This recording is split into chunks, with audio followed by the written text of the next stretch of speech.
What's going on, everyone? We are back with a extra special guest. Let's make him really big here. There we go.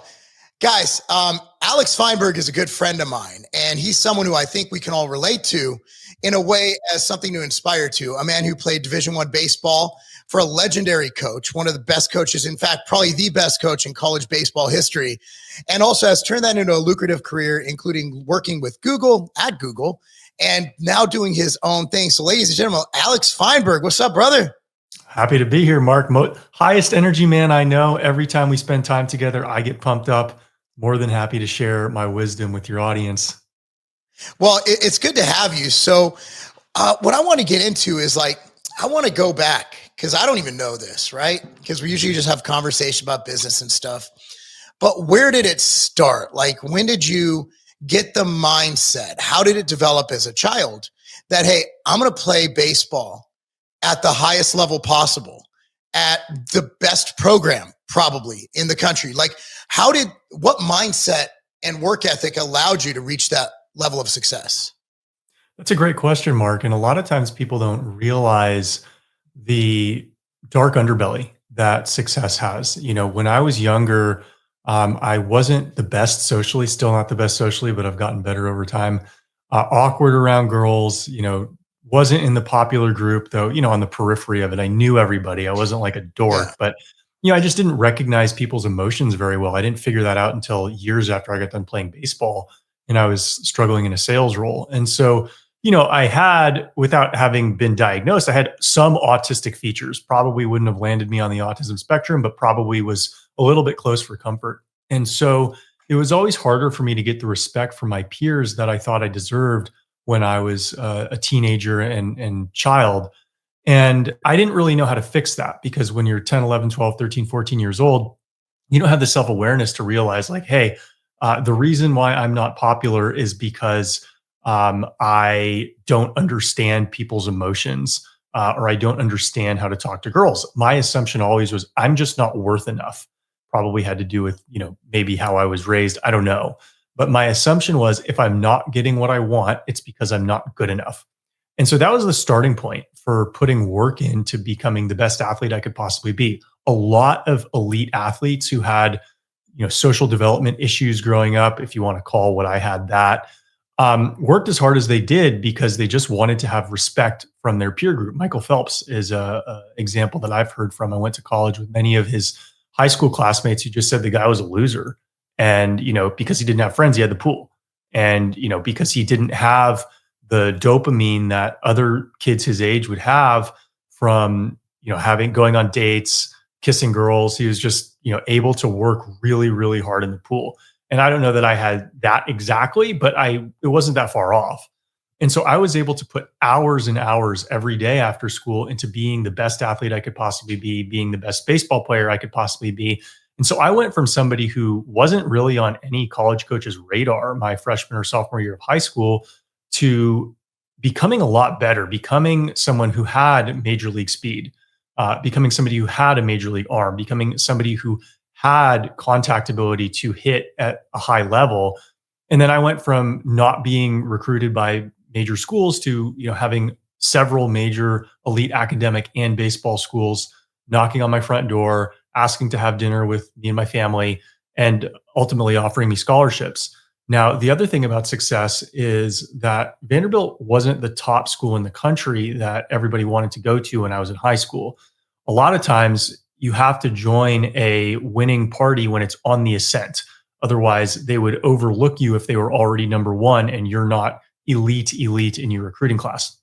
And so Vanderbilt was a mid-tier SEC school when I was in high school. They were an elite academic institution, but they were a mid-tier SEC school with a new coach who was very charismatic, tremendous at sales, tremendous at recruiting, tremendous at making you feel good and feel part of a winning tradition.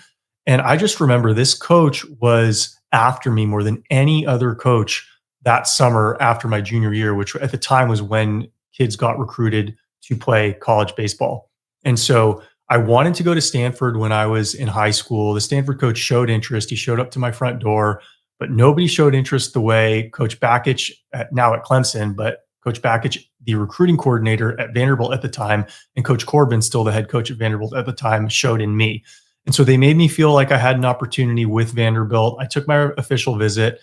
The vibe at Vanderbilt was nothing I had ever seen until several years later when I went on Eventbrite's floor, as they were a Series B startup just raised at a $20 million or $40 million valuation, and had a 10x or 20x run up ahead of them. Those were the two times where I went into a situation and I thought something is special about this place. Everybody seems to be working towards a common vision. They're working hard, but they have fun working hard. They enjoy each other's presence. There's camaraderie that is being developed in the trenches. And so I really saw that when I took my recruiting trip in the fall of 2003, to the point where to the point where I committed to Vanderbilt over Stanford. They did give me a better scholarship offer. And when I joined them, the second year I was there, we had the number one recruiting class in the country. And so guys like Pedro Alvarez, guys like Ryan Flaherty, guys like Mike Miner joined, guys like David Price, who was in my recruiting class. And so this wasn't a ready-made product that I committed to when I was in high school. It was just a kid who was a little bit socially awkward, who wanted to prove his place in the world, who worked tirelessly to get an opportunity. And then the best opportunity that I got ended up being a rocket ship, where we ended up winning the SEC my junior year. And that was never really something that many people saw likely at the time that I signed my letter of intent. That's astounding. But I want to go back. When you say hours of work after school, what does that mean? Is that like practicing with the team? Is that training on your own? Is that what does that mean? Like when you say you got done with school and then you got to work? Because I mean, we've talked about my similar story. I would train, weight room would be 1:30 to 2:30 for the team. And I'd stay with Coach Miles and Leon Hatton, two guys. One is a coach, one was ice linebacker. We trained for another 2 hours, and then we'd go run with the high school basketball team. Like we do their conditioning. So when you say you train for hours, what does that mean? It was almost always on my own. In fact, I didn't like it when the season started and I had to follow somebody else's program, because it was never hard enough and it was always just getting in the way of what I wanted to do. So training on my own, for the most part, would be in the fall and the winter. And that would mean I'd get out of school at 2:10, 2:15. I would maybe run for 45 minutes. I did a decent amount of distance running at the time because I didn't know any better, but I also did sprints. I also did plyometric work. And then I would spend maybe a couple hours doing hitting or ground balls. And then I would go lift weights for about an hour and a half. And so the biggest transformation I had was my sophomore year in high school, where I went from sitting the bench the final tournament of my freshman summer to being an elite player on that travel team. Sitting the bench was kind of humiliating for me because, I spent the whole year playing, but I wasn't really that good. I didn't hit that well. I wasn't that physical. I wasn't that fast. I had a good glove, but, the coaches had kind of moved on from me at that point and they wanted to give other people some opportunities. And whether that happened or not, I was going to work as hard as I possibly could to be the best athlete I could possibly be. And so that meant about 4 hours after high school every day from about 2:15 to about 6:15. I was doing all the things that I mentioned. I was running, I was lifting, I was hitting, I was taking ground balls. And then I would come home and I would eat dinner and I would do my homework and then I would go to bed and I would do it again the next day. And so, that was probably 5 or 6 days a week. Definitely after every school day, I was doing that. And probably some of the weekend days where the weight room wasn't open and I didn't have a gym membership outside of my high school. So all of this was, fortunately able to be done at my high school. It didn't require that I have a car. It didn't require that I have a gym membership. It just required that I could work hard on my own. And in the case of taking ground balls or in the case of hitting in a batting cage, it required that I had a friend, which I was fortunate enough to, who was willing to put in similar work where we could throw to each other and hit to each other. And so, all in, it was probably 20 to 24 hours a week as a sophomore in high school, in addition to the academic load that I had where I got straight A's. And so that was hard. I'm not going to pretend that anybody else in my high school was doing that. Did I need to do that much? In retrospect, knowing what I know now, probably not. I probably could have made similar leaps if I did 2/3 of the amount. But even if I did 2/3 of the amount, that was probably twice what anybody else on my team was doing. And if I simply relied on my coaches to create a game plan for me and followed along that game plan, it wouldn't have been good enough. You heard the story about Kobe used to wake up 2 hours before everybody else to get 2 hours more of training done during the day. I think it was 2 or 3 hours. It's Yeah. crazy. Being great is a lonely, kind of miserable spot at times, right? You're kind of in your own, and then you have to trust the process because, like you said, like you sat the bench and then you put in the work and you became great, but you had to trust all that invested time in doing the work would get you to where you want to go. And that's wrestling in a nutshell. Wrestling, it's crazy. You get some weight room time, you get some mat time, and it's really crazy in wrestling.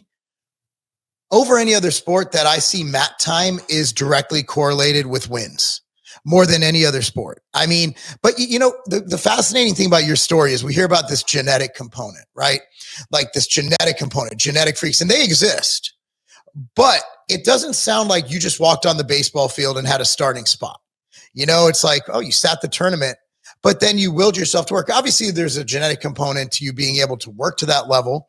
But if you wouldn't have put in that work, that genetic component would not have shown. So when everybody cries genetics, or drugs, it's like, have you ever actually tried? Like, have you ever gone after school and trained for 4 hours every single day, 5 to 6 days a week? The people who generally complain about some weird genetic component or about everybody being on drugs, even when they're not, they're usually the ones who've never actually tried to do it. Mm-hmm. Genetics do matter, especially They do. when you get to an elite level, and I have found in my life, I have worked very hard at things that I was naturally gifted at, and I've worked very hard at things that I was not naturally gifted at. And generally, my experience has been that you can get about 2 standard deviations better at anything simply by working hard at it. So if you start out and you're just not very good, you're in the 15th percentile genetically. If you work very, very hard, you can get to the 85th percentile in terms of performance. Now, that might not mean you're going to be on an elite level. You might just have really bad bodybuilding genetics, and the best you can do is an above average physique. Okay, that's good. An above average physique is much better than a significantly below average physique. But it does mean that if you want to be at the elite level, which is the top 10th of 1%, you can be in the top 10th of 1% if you're simply slightly above average genetically. You're probably not going to be in the top 10th of 1% if you're below average genetically. But if you're in the 80th percentile or something like that, 85th percentile in terms of natural proclivity, and you work your ass off, you can definitely get into the triple sigma type performers, 3 standard deviations above the mean, top 10th of the top 1%. And that was my experience where, I felt that as an athlete, I was probably naturally about 1 standard deviation above the mean. My muscle building genetics are definitely better than the average person. I'm strong, not just because I put in hours of work in the weight room, but I started out stronger than the average person. But, in order to play professional baseball, that's 1/10 of 1% of people who play in high school ultimately have the opportunity to play professionally. That wouldn't have happened if I didn't put the work in. In fact, if I didn't put the work in, I would have never even played in college. Maybe I would have started for a year or 2 on my high school varsity team, but the outcome would have been very similar to everybody else that I grew up with. And so if you want to have elite performance, almost certainly 9 out of 10 of those people are putting in elite work ethic. Yes, there are people who are insanely talented who are just jackasses and waste their talent and don't put the work in. But by and large, if you get to an elite level, most of the people there are working very, very hard because they're all replaceable, right? At the end of the day, people don't realize that whether you're at Google, at Goldman Sachs, or at Vanderbilt, or with the Colorado Rockies, the lower half of performers would be instantly interchangeable with the upper half of performers who did not make it. So if you were to swap out the upper half of a AA team with the lower half of a major league team, you would not notice on a day-to-day basis. Really? You may notice on a week-to-week basis or a month-to-month basis, but no, if you kept the 12 best guys on the major league team and you took the 12 worst guys and you swapped them out for the 12 best guys in AA or AAA, the team wouldn't do as well, but it wouldn't be immediately noticeable because there's so much churn between those 2 levels anyway, that if you didn't do that and you just waited 9 months, half of that process would have happened anyway, sending guys up, sending guys down. And the same thing is true that I found out working at Google. They hired talented people. I assume they still do, but it's probably not as much as 10 years ago, because their hiring demands are so much larger. They hired smart people, but so did other companies. And if you looked at the top performing employees at, say, a Salesforce or a company that had standards, but not quite to the level of Google, they were probably better hires than the bottom half of hires at Google. They don't tell you that because they don't want you to feel good about staying there and climbing the ranks. But the reality is every elite institution features 50% of its members that are perfectly interchangeable with others who did not make the first cut, but are working tirelessly to take their spot. That is wild. I think Mark Cuban said back when he was cool, he said, work every day like there's someone else working 24 hours a day to take your job or something like that. It was a paraphrase. And that makes complete sense because someone's trying to take your job. It's a very competitive workforce, especially once you move up, right? Like entry-level jobs are easy, but once you get up to those really competitive C-suite or even upper management jobs, they're extremely competitive. So you always have to stay on top of your game. You always have to continually educate, continually evolve, continually learn. Like think about who got left behind. There's a lot of people who are executives and then like social media hit and then the internet hit. Imagine if you're a marketing manager and the internet hits and all of a sudden your kids know more than you do about the main driver of society. Like that's how wild it is. And now we have AI. There's so many things people have to keep up with. So moving on, you see how Alex did great there is we went into, okay, athletics. Okay. A lot of people watching this probably might play now, but how does this all translate into work? How does this translate into the real world? Because look, I coach, you've been to my facility. We coach thousands of athletes. I've coached thousands of kids. I could count on one hand how many kids went pro. And we're pretty good at what we do. We've had NFL, we've had some other organizations, but it's very rare that someone goes pro. So when you're doing a sport, when you're developing that work ethic in high school and college, that's really preparing you for the real world. And it's just like we had a big debate because a kid was kind of roughed up during a wrestling match the other week, right? And a lot of people were upset that it wasn't medically forfeited, but the kid was fine. He didn't have a concussion. No bone was poking out. The coach had him finish the match, even though it was going to end in a technical fall. And a lot of people were upset at this, but I understand what the coach was doing in real life. That kid's not going to wrestle probably past high school, certainly not past college, because there's nothing past college except the Olympics. So the lesson he learned is no matter how hard you get dropped on your head, you have to get up and you have to keep fighting because nobody cares. Yeah. Nobody cares. The world doesn't care. I like when people say, oh, they're just against me. Dude, people don't care enough to be against you. Like people just don't care. Like when you realize how insignificant you are in the grand scheme of the world, you'll understand that no, the man is not holding you back. They're not being mean to you because you have red hair or brown skin. They just don't care. And if you're not creating an undeniable revenue gain for the company you're working with, or you're not providing anything tangible, I don't care about your DEI and all this woke stuff in corporations. At the end of the day, corporations want people to make them money. This is not a nonprofit. And even if it is a nonprofit, that just means they don't show a profit. They're still a for-profit. CEO is still making $500K a year at least. So I just love when people think that the world cares about them, because the world doesn't. And that's what sports teaches you. Look, man, we sat down with Corbin, greatest guy ever, Coach Corbin at Vandy. But dude, if you weren't doing your job on that field, doesn't matter how nice of a guy you were, he'd have cut you. Yeah. He'll tell you that right now, probably too. If you would have, I would have cut you. He would have said that straight up. Well, certainly now. Back then, they, as long as you had a good attitude and you weren't taking up too much scholarship money, you could have a slot on the team when there was unlimited roster sizes. But now there's roster limits, and so a lot of guys are getting cut. But sports teach you, and this is a great lesson for men. And male sports are different than female sports because you can't coach men and women the same way. But sports teach men that nobody cares unless you do something. Literally, nobody cares. Oh, you have an opinion, you have a joke, nobody cares, right? Don't even talk if you're not winning. And if we were talking too loud on the bus after losses, that would be a way for Coach Corbin to just, get on our asses for, what is so funny.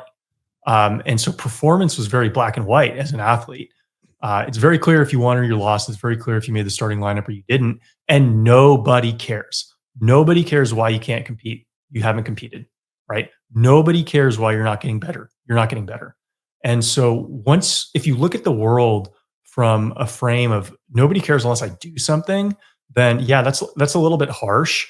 You're going to maybe create a little bit of anxiety for you. And for some people, that might be too much. But the reality is, you're never going to replicate the classroom environment in a real world setting where your teacher is going to evaluate the paper that you wrote and give you 5-7 minutes of her thought and say, oh, yeah, that's a very interesting point. Nobody's attention is free in the real world. And so if you want your teacher to grade your paper in the real world, you can't just hand it in. You have to hand it in, and the first page has to look better, not just the first page, but the first sentence. You have to give people a reason to open that email. You have to give people a reason to take your cold call. You have to give people a reason to give you the time of day. And so if you think the world's stacked against you, it's because probably you haven't given people the reason to give you a chance. And you have to learn who gets chances. Good-looking people get chances. People who speak well get chances. People who've already succeeded get chances. And in that regard, life's not fair, but it can be very fair for you if you understand the patterns that winners keep on winning and winners get more doors open for them and losers don't. In fact, it's the reverse. All these patterns come into play as a competitive athlete, and it transfers amazingly well into the real world because both are jungle type settings where you have to be an elite competitor if you want to be able to thwart all the attempts to take you down, all the possible times that you might fail. It exists everywhere. And as a competitive athlete, every single day is an opportunity to both prove yourself or embarrass yourself. And the question you have to ask yourself every day is, which is it going to be? And so being able to compete at the highest level and having the mindset that's required to immediately forget mistakes if they're preventing you from performing at your peak is an essential trait that most executives unfortunately don't have if they haven't played sports or been in the military at a high level. And so this is something I teach a lot of the people who I work with. It's not always who has the greatest grasp on reality who's going to be the most successful. It's who is able to curate their own reality to put them in a position to be productive, to do the work that's necessary to get the job done. Because if you're looking at a bunch of red ink and you're thinking, oh, this is not good.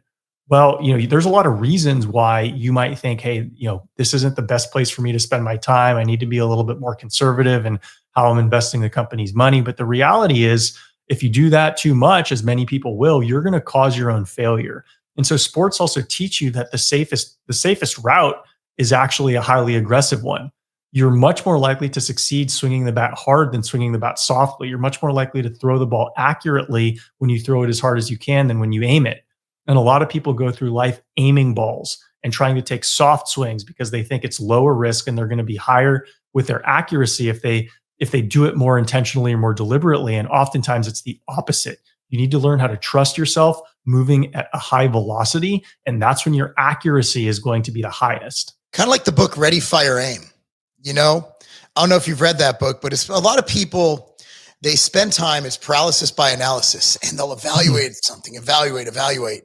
When the winner's already out doing it, right? And then you evolve and you have a malleable plan where you're able to evolve as you go. But if you never started something going to get done, like so many people came to me in the early 2010s, like, I'm going to start a YouTube channel. All right. At that time camera phones weren't really a thing, right? So it's like, can you buy a camera for like $50 from Best Buy? I'm like, yeah, that's all you need. Go. Well, I need an editor, this, that. I don't know. I'm like, just upload something. Just start. Get something out there. Go. And as you go, evolve, get better, get more equipment, get better stuff. And a couple people did it, and they actually grew some really big channels. But some people are still coming up with that first video idea, that perfect content, that perfect viral moment. Dude, just go. Just do it. It might not be perfect, and you can evaluate as you go. Like, all of my companies started with a vision, and we launched and we evaluated, and then we're like, well, this is working here, but this is really working. We'll focus on this. You have constant A/B tests going on in your company, and that's where you evaluate where to go. Like when we launched Extend with Civation, it was 2004, and we had a first product called NeuroStim. It was a mental stimulus product. It was a nootropic, one of the first ones. And we're like, cool, man, we're going to have these cool, edgy things. And then I read some data and we were going over, and branch chains were just starting to be talked about. So we made it highly palatable, delicious. We could drink it during training, which based on the studies we saw, that we knew about, would be advantageous intra-workout. We ended up funding a study in 2009, which came out really well. So, I mean, that was a hypothesis, but we didn't sit back. And then we launched it. And guess what? No one bought it for like 2 years. We were trying to sell it for $5 for a 30 serving at the Arnold, and no one would buy it. That's how much it failed. But we kept going. We kept delivering. We kept modifying the message, massaging it out. We kept on the process, kept on the mission. Next thing you know, it's a multi-$100 million category within the industry. So the intra-workout category. So it's one of those things where I think people tend to overthink, but at the same time, they're lazy. They don't take action. It's the procrastination issue. A lot, like, just get it done. If you have something on your task list, just get it done. Don't procrastinate. You have homework, get it done, then go play. Like, what? I never understood procrastination. It drives me nuts. Are you a procrastinator at all? Let me tell you, let me explain this to you, because I spent a lot of years trying to understand the human brain, understand the irrational things that I think that both help me and hurt me. And that's how I understand the irrational things that both help and hurt other people, including the people who I work with.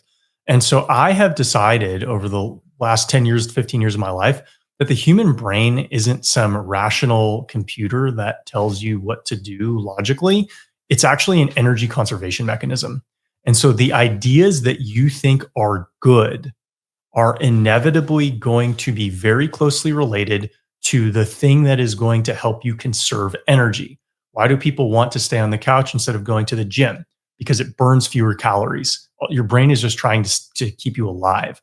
So you are going to make an excuse for why you're too tired to work out, why you're too sore to work out, why the gym is too far from your house. That's how your brain is naturally wired, because your brain is naturally wired to preserve energy. And the same thing is true when you think about what you're going to do, that business that you're going to start, that video that you're going to create. It takes less energy to think about doing it than it does doing it. And it takes less energy when you convince yourself that now's not the right time, than now is the right time. So your brain is lying to you, because your brain is designed to conserve as much energy as possible. And once you realize that your brain is not designed to tell you the truth, it's designed to conserve the most energy, you are completely liberated from actually having to follow through on the things that you think might be a good idea, because you've just been lying to yourself. I've never heard it put that way, but it makes sense. I mean, if you look at what fat is stored energy, where muscle is metabolically costly. So that gets into a whole nother segue here. And this is so you train normal people. I train mostly normal people, but I also train competitors and stuff, but I think it's a different client base, and I don't really do much of it. It's mainly just clients I've had for years. So when dealing with the general population, right? Like just normal guy, goes to work every day, might or might not have a family. Let's say you're Google executive, or even just a regular employee, or a guy who works at a grocery store. What is keeping Americans so overweight? And this could be as broad or as simple or as complex as an answer as you want. But if you're to pinpoint, why is America so damn fat? How would you answer that? I think the path to slavery is downhill. And that's something that people don't get taught when they're younger, is that if you just follow the plan that's been presented to you, you will end up as a slave. If all you do is think that, well, if I go to college and I get good grades, then I'm going to have a good job, and I just do what I'm told, I'm going to get paid well. It's like, you're not going to be homeless doing that, but your life's going to be really hard. And so everything in your life that's been created by somebody else has been created the way it's been created to benefit them more than you. And so a lot of times people end up in their 30s and 40s, and they're not making as much money as they thought they would, and they're in more debt than they thought they'd be in, and they spent too much on a car that they don't really need, and maybe they bought a house that's too big for what they can afford, and maybe they started a family before they were financially ready with a woman who wasn't the right person to start it with. And then all of a sudden you're working a job that you don't really like, and it places demands on you that you can't really contend with. And then you're family situation is a little bit overwhelming, and you look at your finances and they're not as good as they could be. And so what do people turn to? They turn to drugs. And the most common drug in the United States is food, because food makes people feel comfortable. Food is designed to make people feel comfortable. In fact, the tobacco scientists, back when tobacco was becoming majorly stigmatized by Congress and the general science community, the tobacco companies started buying up food companies, RJR Nabisco, right? And they started repurposing the scientists who were paid to create addictive nicotine products like cigarettes. They repurposed them to create addictive food products. And so once you realize that these comfort foods are designed to do the same thing cigarettes do, and your life has been designed to be hard for someone else's benefit, then you realize that we don't have a food problem. We have a nation of addicts who don't have the proper coping mechanisms to deal with the fact that the path to slavery is downhill, and they never charted their own path. And every year it becomes harder and harder to pivot and reverse course. And so they just go for easy, fast, exogenous dopamine, not realizing that they can self-source their own dopamine and they can build themselves out of the rut that they're in, because that entire concept of self-sourcing your own dopamine, creating your own plan, not depending on a third party to tell you that you're doing good enough and you're on the right path, is so foreign to them that 9 out of 10 of them have nothing to aspire to other than being someone else's highly regarded slave or servant. I've never heard it put that way. That is, one thing we talk about very, very frequently, even when we speak in private, right, is dopamine. And I've become fascinated. Now, I've always known about dopamine, right? Like the supplement industry has been selling L-Dopa for dozens of years, like dozens and dozens of years. So I looked into dopamine. Obviously, my first product was a nootropic. So obviously you have to delve into dopamine. And I know a lot about dopamine, but applying it to myself is something that I didn't realize why I trained. And I think that genetically inherent to myself, my mom's a drug addict, right? She passed away in November. My mom was a drug addict, right? I do think there is some kind of a genetic component to how that exists. I don't know what it is, but whether it's inherent, whether it's taught, whether it's in the DNA, you notice that alcoholics tend to breed alcoholics and so on and so forth. So for me, my drug was always the gym. My drug was always lifting. My drug was always exercising. My drug was boxing. I fed my addiction or my need for dopamine with other things. And now that I realize like all these things that can help dopamine, like, dude, when you come over, I got a cold plunge in the backyard now. Every morning I wake up and that dopamine rush in the morning, it's like snorting cocaine for me. And people are like, oh, it hurts muscle gain. I don't care. I don't care. I'm not going to have that argument. So it does affect a little bit of hypertrophy. For me, the mental benefits I get from it, what I'm going at is as we look at all the stuff we're talking about, food, anything, you look at that show on TLC, My Strange Addiction, where they're eating, bleach and hair. And that is a way for them to obtain that dopamine. And it's quite fascinating when you realize that a lot of this is chemically induced. And if we can simply take one method to increase certain levels in the body of things like dopamine and other things, then we can replace the unhealthy habits. A lot of the most successful people are well-directed addicts. And so the difference between somebody who, dies of a drug overdose and somebody who creates $1 billion business is often, how are they relating to their addiction? Are they allowing their addiction to take them in a healthy direction, or are they allowing their addiction to take them in an unhealthy direction? I definitely believe that certain people in certain cultures or ethnicities have a higher dopamine sensitivities than other cultures. And so one thing that I noticed for myself in the gym is in my training peak, my early 30s, I was willing, I guess I still am, but I don't think as much about it. I was willing to run through walls to set a 2-pound PR, because the possibility of being able to beat my previous score was just so awesome to me that I was willing to undergo extreme discomfort to simply get one extra rep more than I'd ever gone, or get the same amount of reps with 5 pounds more on the bar. Most people don't care that much. Oh, okay, I got one more rep than last week. Great. I did the same lift with 5 pounds more. Great. For me, it was the most awesome thing ever. And so you realize, oh, if you are totally amped up to get very, very incremental improvements, then you're going to put the work in that's necessary week after week to have extremely compounded success.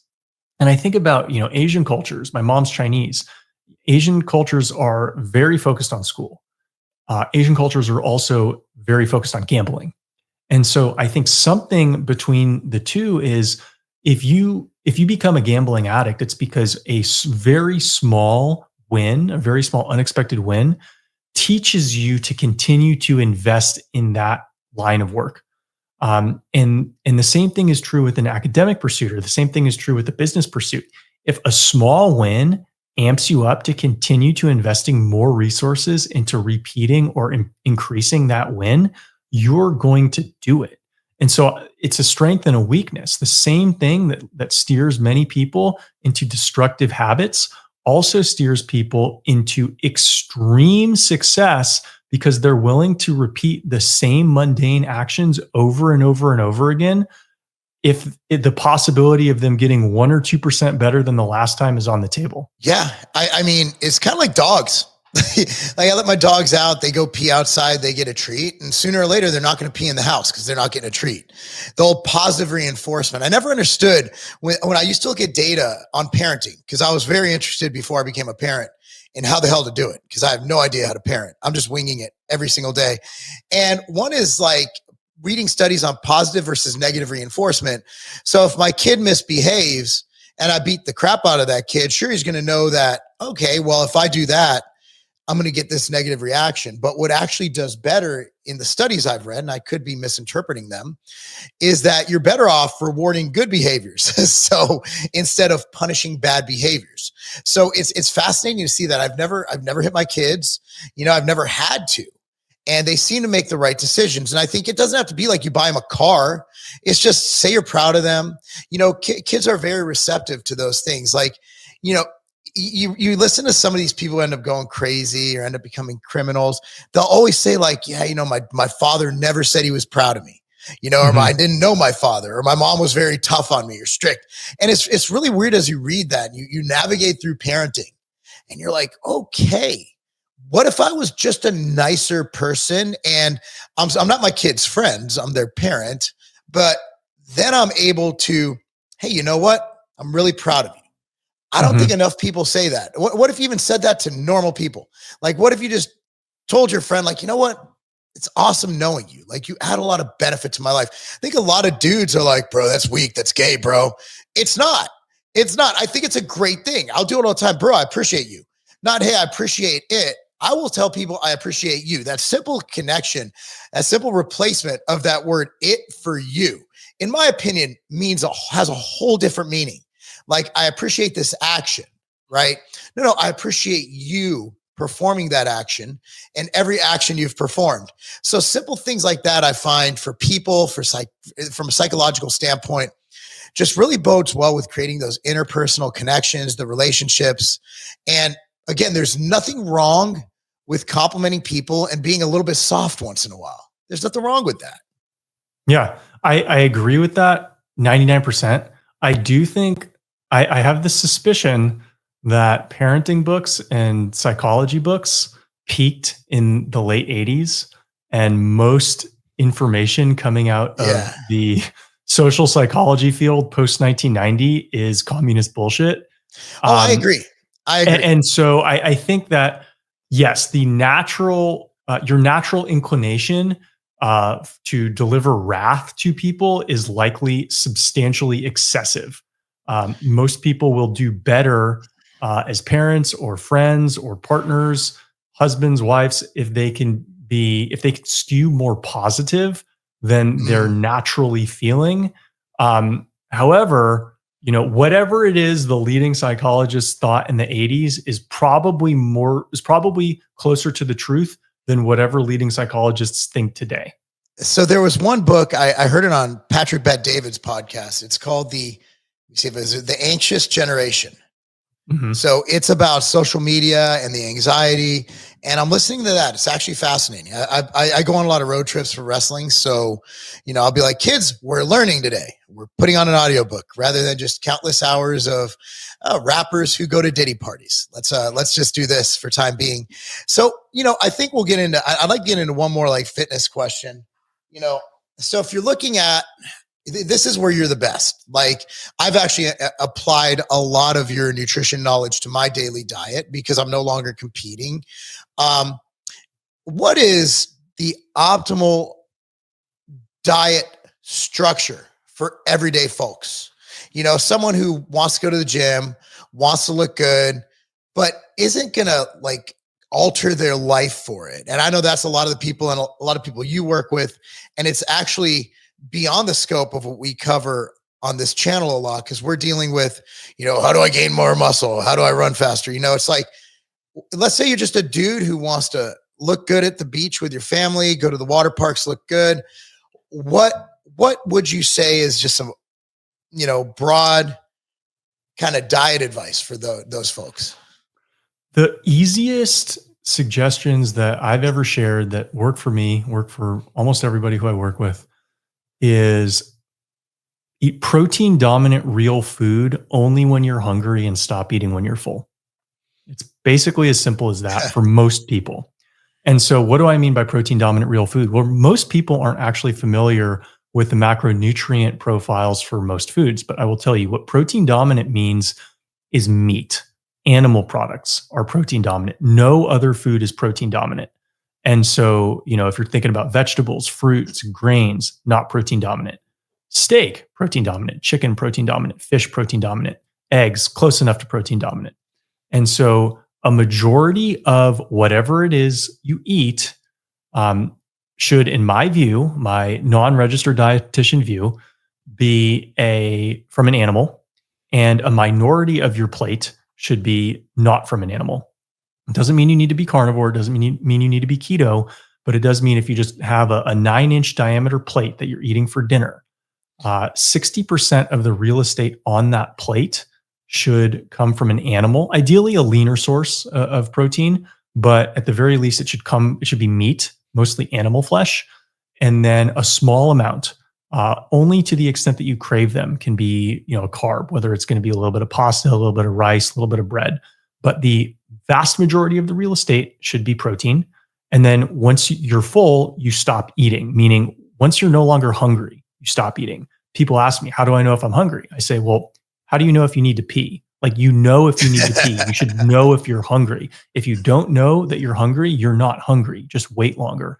And so some people might need to eat 4 meals per day if they're training hard. Some people need to eat 5 meals per day if they're training hard.